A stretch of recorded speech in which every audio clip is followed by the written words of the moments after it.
বিশ্বের সবচেয়ে বড় গণতন্ত্র নাকি ভয় আর নীরবতার দেশ? একটি দেশ যে দেশ নিজেকে সবচেয়ে বড় গণতন্ত্র বলে পরিচয় দেয়, যে দেশ চাঁদে পৌঁছে যায়, প্রযুক্তিতে এগিয়ে যায়, বিশ্বের অন্যতম বৃহৎ অর্থনীতিতে পরিণত হয়। কিন্তু প্রশ্ন হলো, একটা দেশ কতটা উন্নত সেটা কি শুধু তার মহাকাশযান, উঁচু ভবন আর অর্থনীতি দিয়ে মাপা যায়, নাকি মাপা যায় সে দেশের দুর্বল, সংখ্যালঘু আর ভিন্ন বিশ্বাসের মানুষগুলো কতটা নিরাপদ তা দিয়ে? আজ আমরা কথা বলবো ভারতের মুসলিমদের নিয়ে। কেন বারবার কোরবানি, ঈদের নামাজ, হিজাব, আজান এসব নিয়ে বিতর্ক তৈরি হয়? এটা কি শুধুই আইন, নাকি এর পিছনে আছে আরো গভীর এক রাজনৈতিক বাস্তবতা? অনেকেই মনে করেন এসব বিতর্ক নতুন, কিন্তু বাস্তবতা হলো গরু জবাই নিয়ে ভারতের বিতর্ক কয়েক দশক পুরনো। 1958 সালে ভারতের সুপ্রিম কোর্টে এই বিষয়ে গুরুত্বপূর্ণ মামলা হয়েছিল।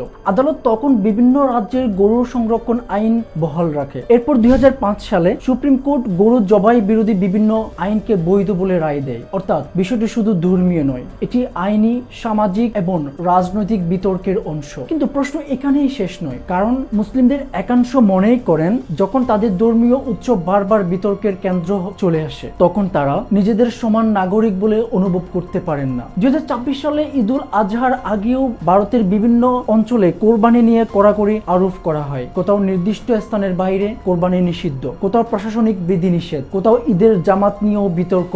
সরকার বলছেন এটি আইন প্রয়োগ, সমালোচকরা বলছেন এটি ধর্মীয় স্বাধীনতার প্রশ্ন। আর এখানেই উঠে আসে সবচেয়ে গুরুত্বপূর্ণ প্রশ্ন, গণতন্ত্র কি শুধু সংখ্যাগরিষ্ঠদের জন্য, নাকি সংখ্যালঘুদের অধিকার রক্ষা করার মধ্যেই গণতন্ত্রের প্রকৃত সৌন্দর্য লুকিয়ে আছে? 2015 সালে উত্তরপ্রদেশের দাদরিতে আকলাক আহমেদ নামের এক মুসলিম নাগরিককে গরুর মাংস রাখার গুজব চুরিয়ে পিটিয়ে হত্যা করা হয়। এরপর বিশ্বজুড়ে আলোচনায় আসে একটি নতুন শব্দ, কাউ ভিজিলেন্টিজম, অর্থাৎ গরু রক্ষার নামে স্বঘোষিত জনতার সহিংসতা। বিভিন্ন মানবাধিকার সংস্থা এবং আন্তর্জাতিক সংবাদ মাধ্যম এসব ঘটনা নিয়ে উদ্বেগ প্রকাশ করেছে। তবে এখানে একটা বিষয় পরিষ্কার করা জরুরি, ভারতের সব মানুষ এমন নয়। অনেক হিন্দু, সাংবাদিক, শিক্ষক, আইনজীবী, মানবাধিকার কর্মী এবং সাধারণ মানুষ এসব ঘটনার বিরুদ্ধে প্রকাশ্যে কথা বলেছেন। কারণ মানবতা কোনো ধর্মের একার সম্পত্তি নয়। অন্যায়ের বিরুদ্ধে দাঁড়ানো মানুষ সবসময় ধর্মেই আছে। তাহলে কেন এই পরিস্থিতি? অনেক বিশ্লেষক মনে করেন ধর্ম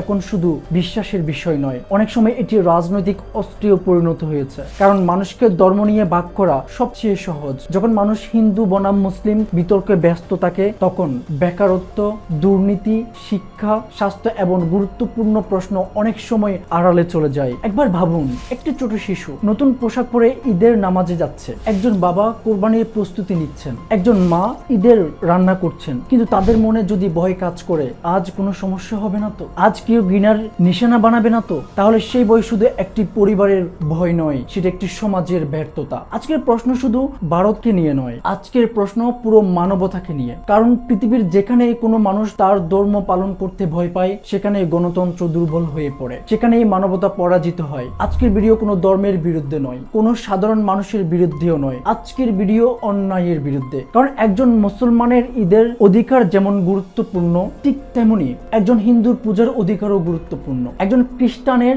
প্রার্থনার অধিকারও গুরুত্বপূর্ণ, একজন শিখের বিশ্বাসের অধিকারও গুরুত্বপূর্ণ। সত্যিকারের গণতন্ত্র তখনই প্রতিষ্ঠিত হয় যখন সংখ্যাগরিষ্ঠ নয়, সংখ্যালঘুর অধিকারও সমানভাবে সুরক্ষিত থাকে। মানুষকে ধর্ম দিয়ে নয়, মানবতা দিয়ে বিচার করতে শিখুন। কারণ ইতিহাস সাক্ষী, ঘৃণা কখনো কোনো সভ্যতাকে মহান বানাতে পারেনি। Voice for humanity, voice for truth.